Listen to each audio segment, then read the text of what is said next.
मेरे प्यारे देशवासियों, आप सबको नमस्कार।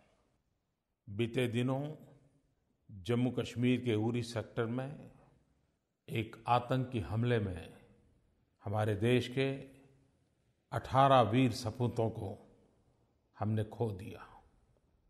मैं इन सभी बहादुर सैनिकों को नमन करता हूं और उन्हें श्रद्धांजलि देता हूं।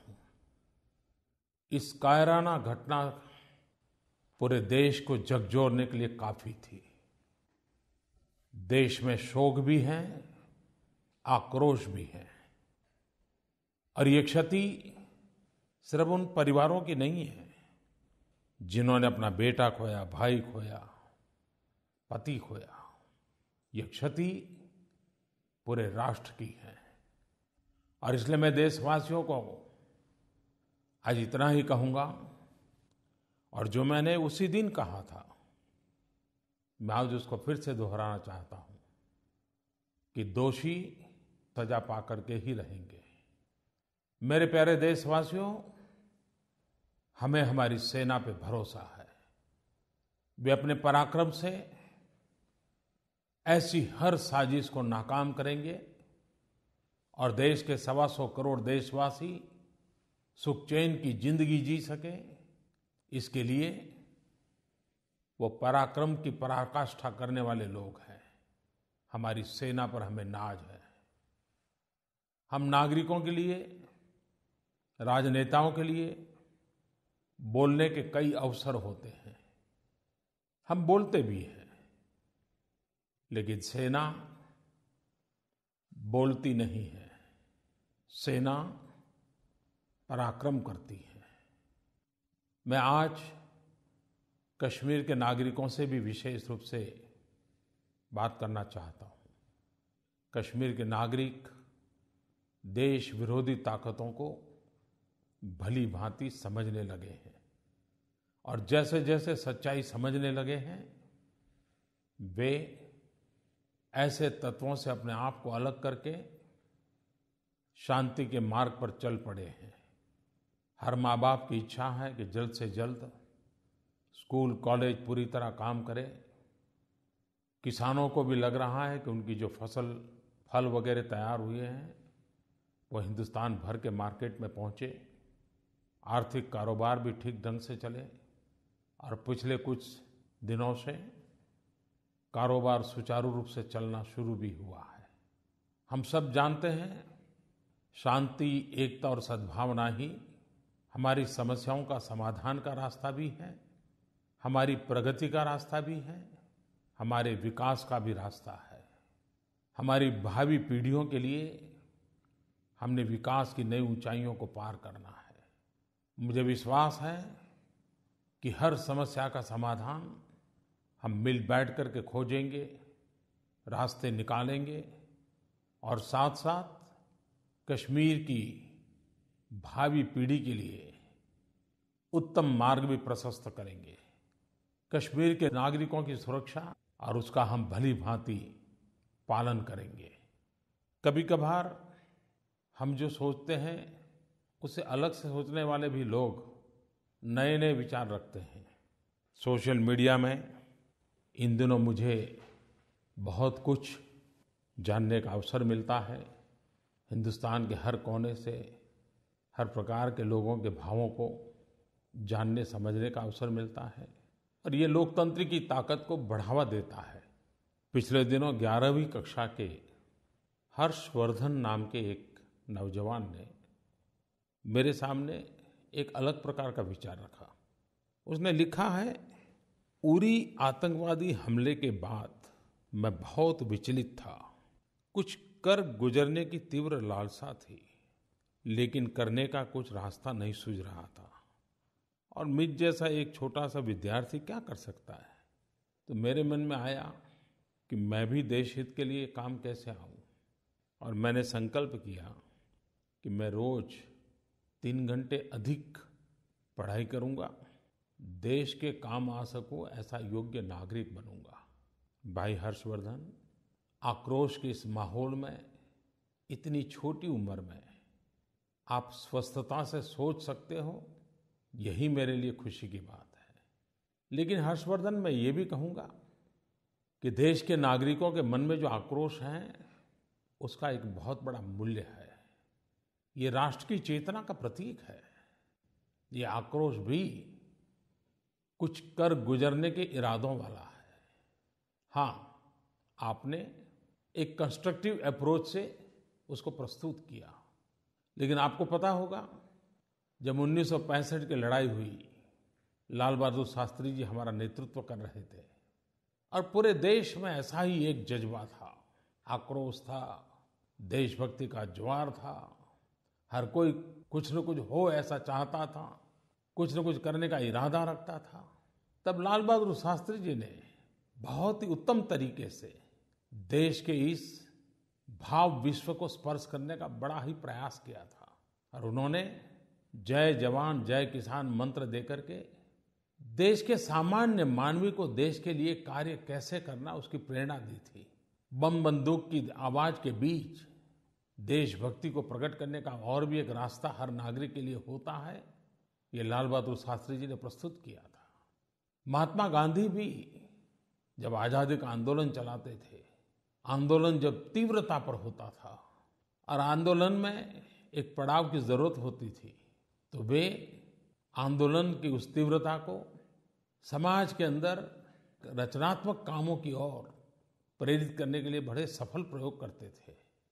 हम सब, सेना अपनी जिम्मेवारी निभाए, शासन बैठे हुए लोग अपना कर्तव्य निभाएं और हम देशवासी, हर नागरिक इस देशभक्ति के जज्बे के साथ हम भी कोई न कोई रचनात्मक योगदान दें, तो देश अवश्य नई ऊंचाइयों को पार करेगा।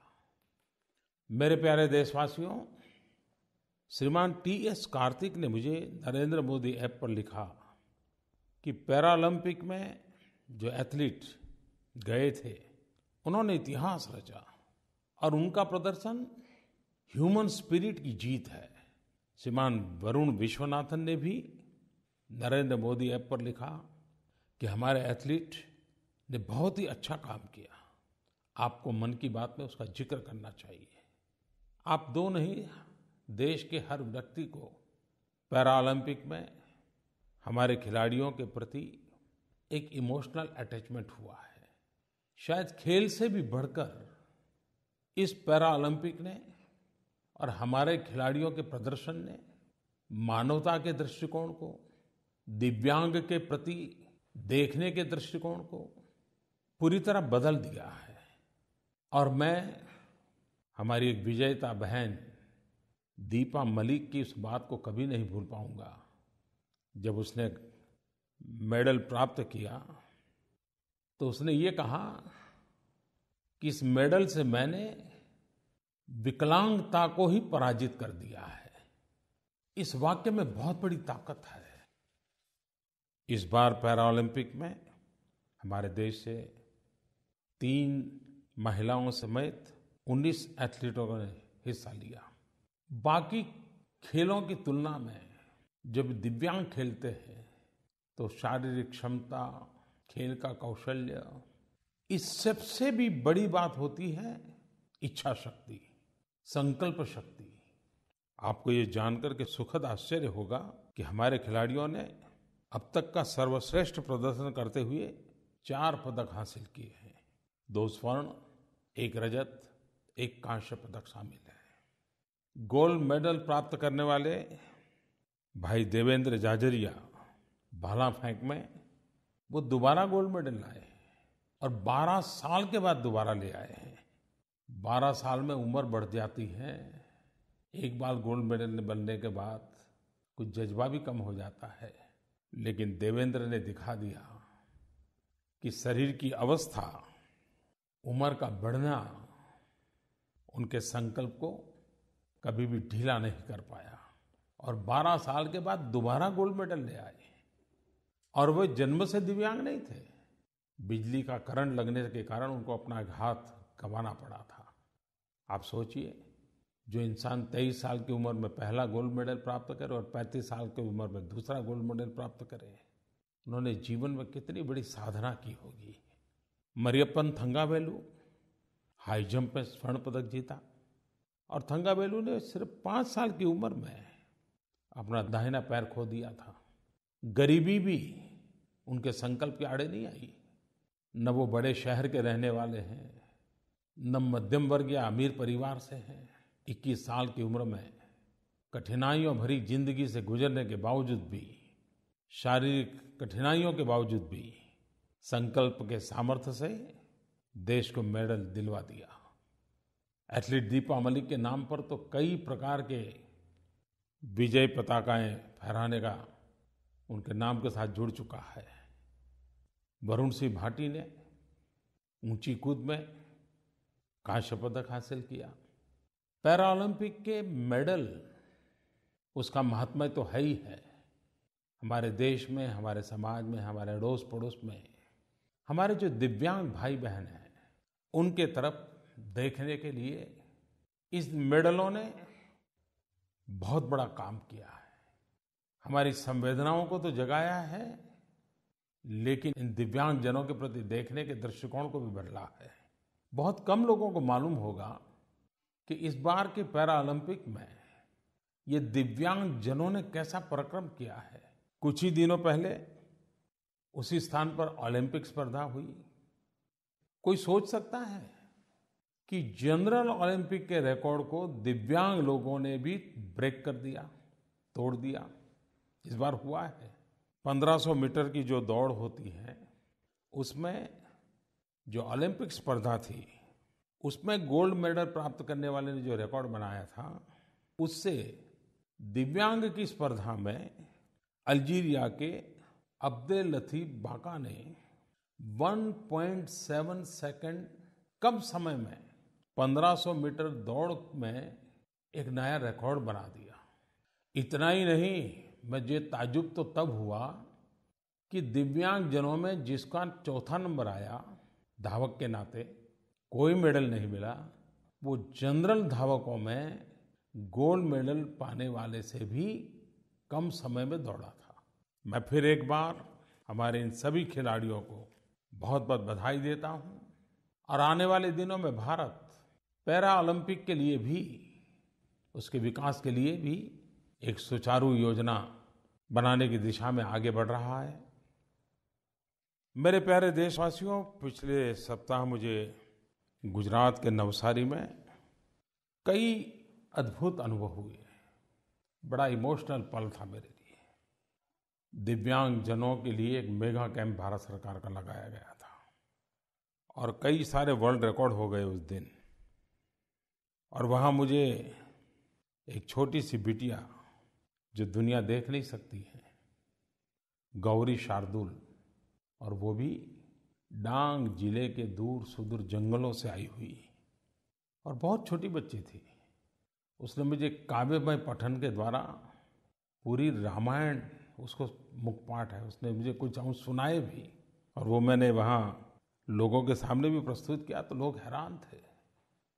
उस दिन मुझे एक किताब का लोकार्पण करने का अवसर मिला।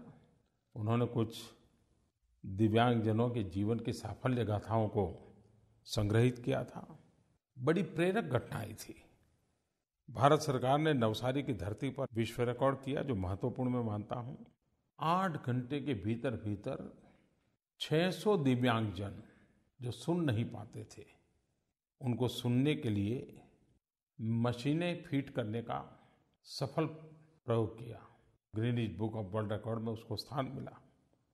एक ही दिन में दिव्यांगों के द्वारा 3-3 वर्ल्ड रिकॉर्ड होना हम देशवासियों के लिए गौरव की बात है।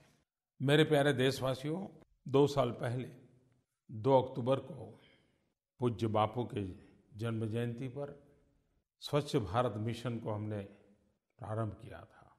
और उस दिन भी मैंने कहा था कि स्वच्छता यह स्वभाव बनना चाहिए, हर नागरिक का कर्तव्य बनना चाहिए, गंदगी के प्रति नफरत का माहौल बनना चाहिए। अब 2 अक्टूबर को जब 2 वर्ष हो रहे हैं, तब मैं विश्वास के साथ कह सकता हूं कि देश के 125 करोड़ देशवासियों के दिल में स्वच्छता के प्रति जागरूकता बढ़ी है। और मैंने कहा था, एक कदम स्वच्छता की ओर। और आज हम सब कह सकते हैं कि हर किसी ने एक कदम आगे बढ़ने का प्रयास किया ही है, मतलब कि देश 125 करोड़ कदम स्वच्छता की ओर आगे बढ़ा है। ये भी पक्का हो चुका है, दिशा सही है। फल कितने अच्छे होते हैं, थोड़े से प्रयास से क्या होता है, वो भी नजर आया है। और इसलिए हर कोई, चाहे सामान्य नागरिक हो, चाहे शासक हो, चाहे सरकार के कार्यालय हो या सड़क हो, बस अड्डे हो या रेल हो, स्कूल या कॉलेज हो, धार्मिक स्थान हो, अस्पताल हो, बच्चों से लेकर बूढ़ों तक, गांव, गरीब, किसान, महिलाएं, सब कोई स्वच्छता के अंदर कुछ न कुछ योगदान दे रहे हैं।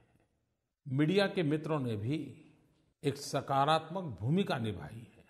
मैं भी चाहूंगा कि हमें अभी भी और बहुत आगे बढ़ना है, लेकिन शुरुआत अच्छी हुई है, प्रयास भरपूर हुए हैं और हम कामयाब होंगे, ये विश्वास भी पैदा हुआ है। ये भी तो जरूरी होता है। और तभी तो ग्रामीण भारत की बात करें तो अब तक 2 करोड़ 48 लाख यानी करीब करीब 2.5 करोड़ शौचालय का निर्माण हुआ है और आने वाले 1 साल में 1.5 करोड़ और शौचालय बनाने का इरादा है। आरोग्य के लिए, नागरिकों के सम्मान के लिए, खास करके माताओं बहनों के सम्मान के लिए खुले में शौच जाने की आदत बंद होनी ही चाहिए। और इसलिए ओपन डेफिकेशन फ्री ODF, खुले में शौच जाने की आदतों से मुक्ति, उसका एक अभियान चल पड़ा है। राज्यों राज्यों के बीच, जिले जिले के बीच, गांव गांव के बीच एक स्वस्थ स्पर्धा चल पड़ी है।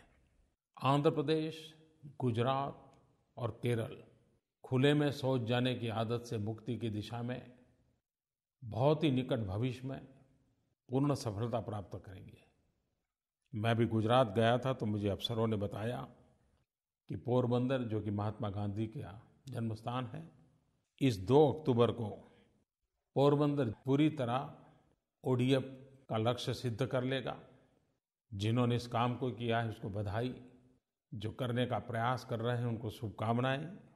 और देशवासियों से मेरा आग्रह है कि माँ बहनों के सम्मान के लिए, छोटे छोटे बच्चों के स्वास्थ्य के लिए, इस समस्या से हमें देश को मुक्त करना है। आओ हम संकल्प लेकर के आगे बढ़ें।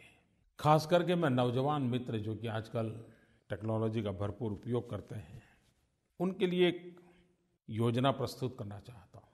स्वच्छता मिशन का आपके शहर में क्या हाल है, ये जानने का हक हर किसी को है।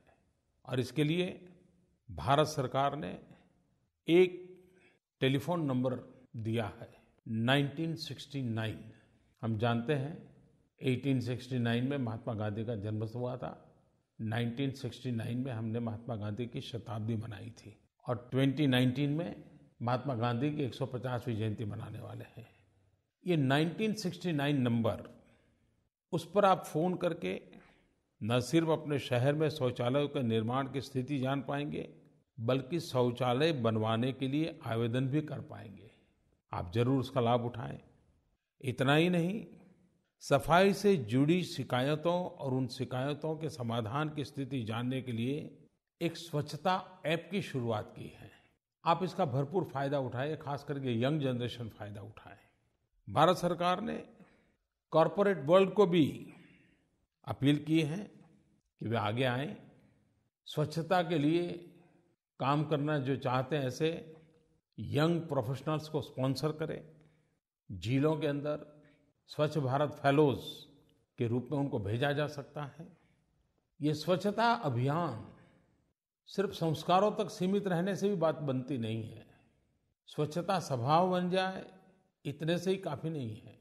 आज के युग में स्वच्छता के साथ स्वास्थ्य जैसे जुड़ता है, वैसे स्वच्छता के साथ रेवेन्यू मॉडल भी अनिवार्य है। वेस्ट टू वेल्थ, ये भी उसका एक अंग होना जरूरी है। और इसलिए स्वच्छता मिशन के साथ साथ वेस्ट टू कंपोस्ट की तरफ हमें आगे बढ़ना है। सॉलिड वेस्ट की प्रोसेसिंग हो, कंपोस्ट में बदलने के लिए काम हो और इसके लिए सरकार की तरफ से पॉलिसी इंटरवेंशन की भी शुरुआत की गई है। फर्टिलाइजर कंपनियों को कहा है कि वे वेस्ट में से जो कंपोस्ट तैयार होता है उसको खरीदें। जो किसान ऑर्गेनिक फार्मिंग में जाना चाहते हैं उनको ये मुहैया कराएं। जो लोग अपने ज़मीन का स्वास्थ्य सुधारना चाहते हैं, धरती की तबीयत की फिक्र करते हैं, जो केमिकल फर्टिलाइजर के कारण काफ़ी नुकसान हो चुका है, उनको अगर कुछ मात्रा में इस प्रकार के खातर की ज़रूरत है तो वो मुहैया कराएं। और श्रीमान अमिताभ बच्चन जी ब्रांड एम्बेसडर के रूप में इस काम में काफ़ी योगदान दे रहे हैं। मैं नौजवानों को वेस्ट टू वेल्थ इस मूवमेंट में नए नए स्टार्टअप के लिए भी निमंत्रित करता हूँ। वो ऐसे साधन विकसित करें, वो ऐसे टेक्नोलॉजी विकसित करें, सस्ते में उसके मास प्रोडक्शन का काम करें। ये करने जैसा काम है। बहुत बड़ा रोजगार का भी अवसर है, बहुत बड़ी आर्थिक गतिविधि का भी अवसर है और वेस्ट में से वेल्थ क्रिएशन ये सफल होता है। इसी वर्ष 25 सितंबर से 2 अक्टूबर तक एक विशेष कार्यक्रम इंडोसैन इंडियन सैनिटेशन कॉन्फ्रेंस आयोजित हो रही है।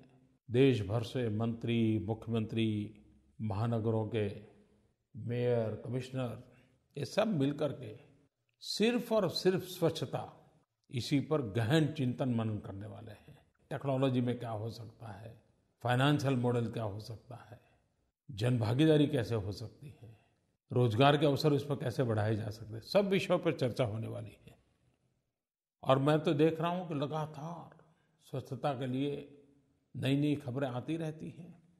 अभी तो एक दिन मैंने अखबार में पढ़ा कि गुजरात टेक्नोलॉजी यूनिवर्सिटी के विद्यार्थियों ने 107 गांवों में जाकर शौचालय निर्माण के लिए जागरण अभियान चलाया, स्वयं ने श्रम किया और करीब करीब 9,000 शौचालय बनाने में उन्होंने अपना योगदान दिया।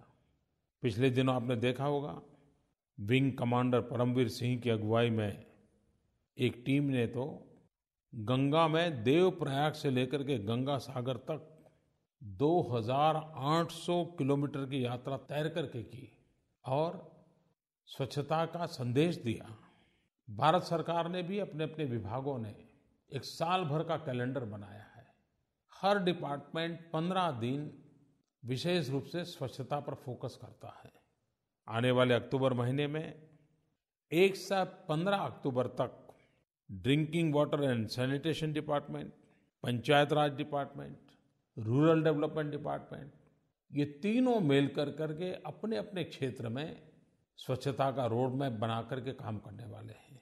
और अक्टूबर महीने के लास्ट 2 वीक 16 अक्टूबर से 31 अक्टूबर 3 और department, agriculture and farmer welfare, कृषि और किसान कल्याण विभाग, food processing industries, consumer affairs, ये डिपार्टमेंट 15 दिन अपने साथ संबंधित जो क्षेत्र हैं वहाँ पर सफाई अभियान चलाने वाले हैं।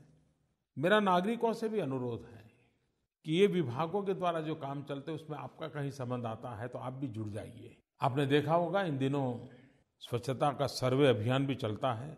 पहले एक बार 73 शहरों के सर्वे करके स्वच्छता की क्या स्थिति है उसको देश की जनता के सामने प्रस्तुत किया था।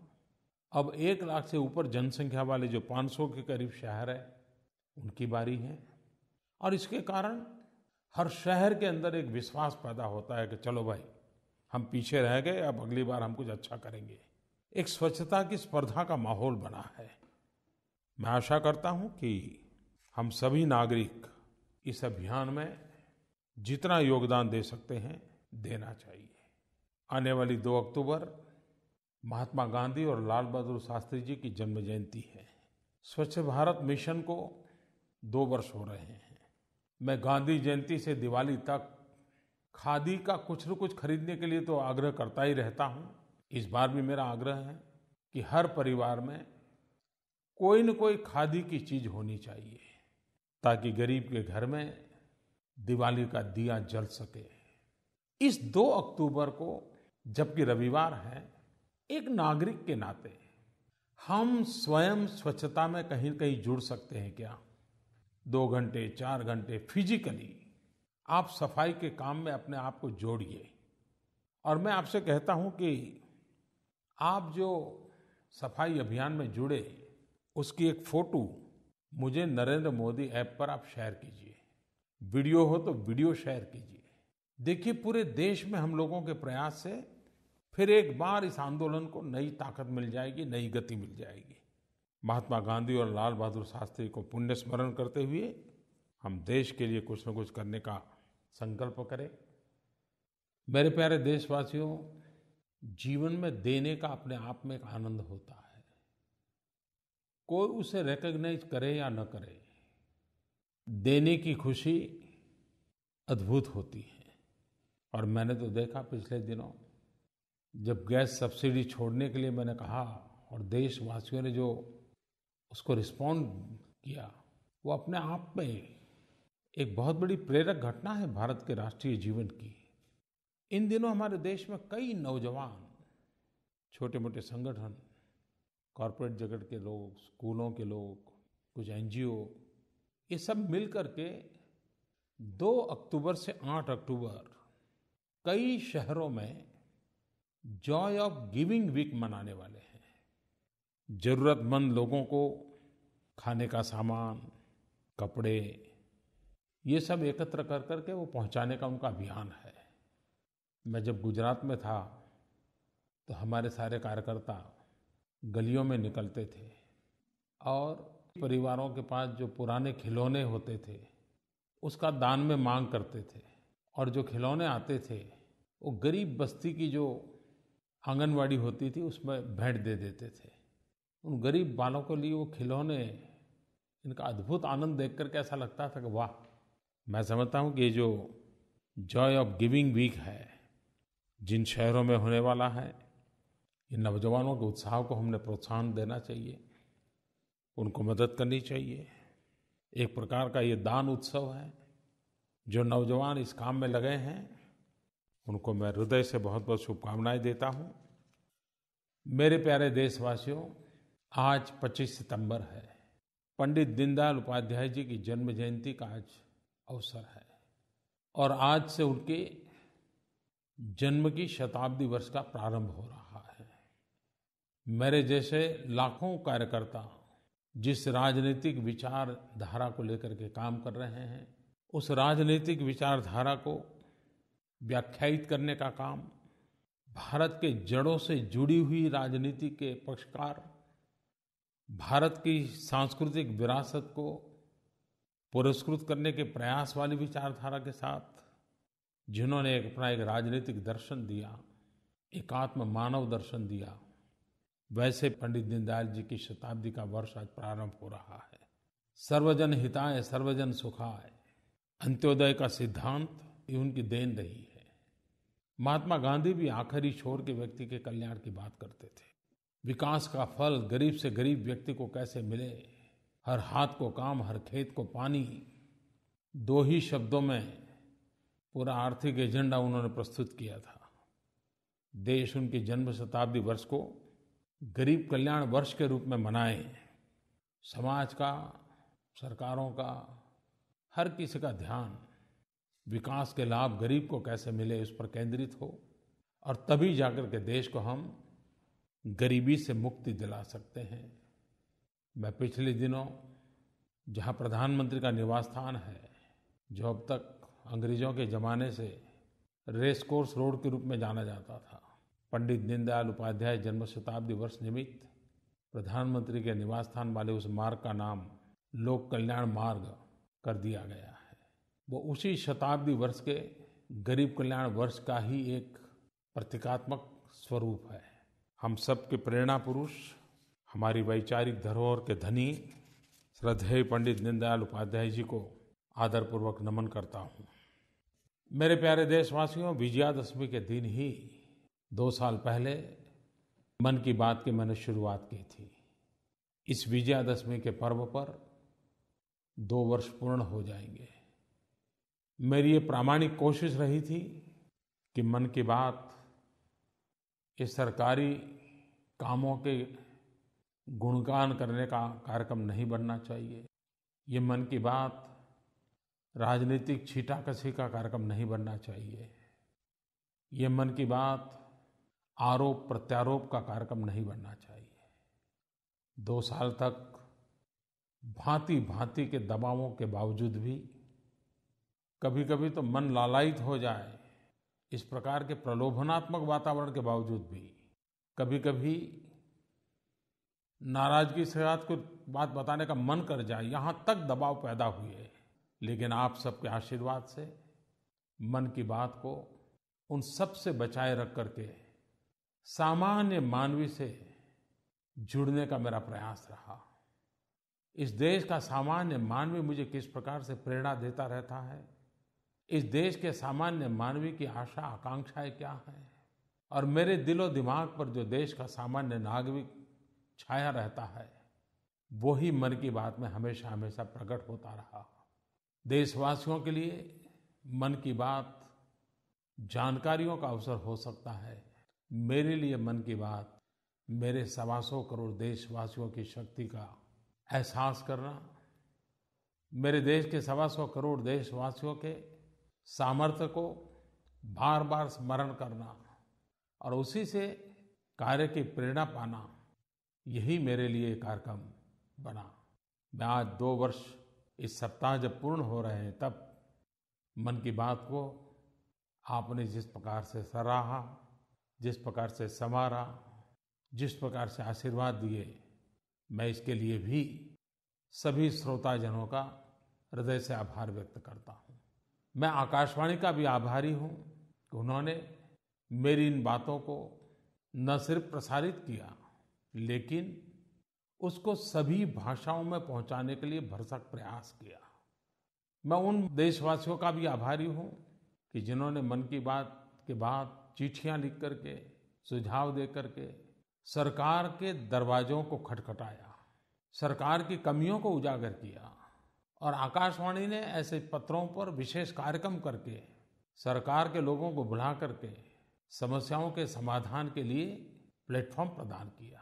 तो मन की बात सिर्फ 15-20 मिनट का संवाद नहीं, समाज परिवर्तन का एक नया अवसर बन गया। किसी के भी लिए इससे बड़ा संतोष का कारण क्या हो सकता है। और इसलिए इसको सफल बनाने में जुड़े हुए हर किसी को भी मैं धन्यवाद देता हूं, उनका आभार प्रकट करता हूं। मेरे प्यारे देशवासियों, अगले सप्ताह नवरात्रि और दुर्गा पूजा का पर्व, विजयादशमी का पर्व, दीपावली की तैयारियां, एक प्रकार से एक अलग सा ही माहौल पूरे देश में होता है। ये शक्ति उपासना का पर्व होता है। समाज की एकता ही देश की शक्ति होता है। चाहे नवरात्रि हो या दुर्गा पूजा हो, ये शक्ति की उपासना, समाज की एकता की उपासना का पर्व कैसे बने, जन जन को जोड़ने वाला पर्व कैसे बने, और वही सच्ची शक्ति की साधना हो, और तभी जाकर के हम मिलकर के विजय का पर्व मना सकते हैं। आओ शक्ति की साधना करें, एकता के मंत्र को लेकर के चलें, राष्ट्र को नई ऊंचाइयों पर ले जाने के लिए शांति, एकता, सद्भावना के साथ नवरात्रि और दुर्गा पूजा का पर्व मनाएं, विजयादशमी का विजय मनाएं। बहुत बहुत धन्यवाद।